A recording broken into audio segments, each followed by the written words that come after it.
How to post GIF on Messenger Notes. So to start, we'll have to open our Messenger account, and then in here, once you open your account, on top you will automatically see this option, Create Story. Simply tap on this one, and then after that, a pop-up menu will appear. In here, it says GIF notes for any mood. If you want to use this, simply tap on the Try It option. But if you don't see this pop-up menu, what you will see is this one. In here, you will see this GIF option. Simply tap on this one. And then after that, it will automatically show you different GIFs that you can use. If you are looking for a specific GIF, what you need to do is to go on the search bar, type the GIF that you want. So as an example, I'm gonna search for Happy Stitch.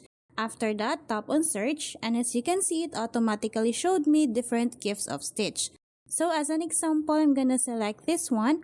After that, it will be automatically added here. And then once we see it here, simply tap on the share option. And as you can see, I now have posted a GIF on my Messenger Notes. So that's how easy we can post GIF in Messenger Notes. Thanks for watching, and if you find this video helpful, please don't forget to subscribe, hit the like button, and then the notification bell so you won't miss any of our future videos. See you on the next one!